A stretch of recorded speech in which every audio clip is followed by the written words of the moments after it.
Saudara mantan Menteri Agama Yakut Khalil Qomas hari ini memenuhi panggilan penyidik KPK. Yakut diperiksa untuk kasus dugaan korupsi kuota haji.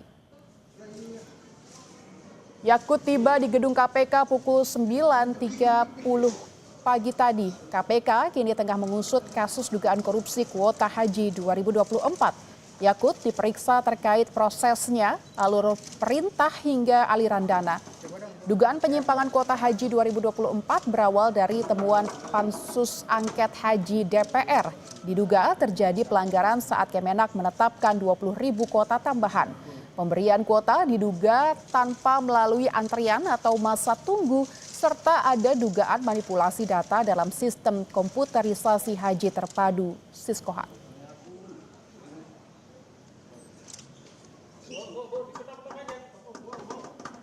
Penyidik KPK juga hari ini memeriksa mantan Menteri Pendidikan Kebudayaan Riset dan Teknologi Mendikbudristek Nadiem Makarim.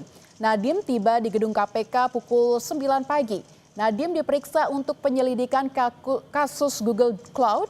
Pengadaan Google Cloud terjadi saat pandemi COVID, saat para siswa mengikuti pembelajaran jarak jauh. Sebelumnya, KPK telah memeriksa mantan staf khusus Nadiem pada akhir Juli 2025.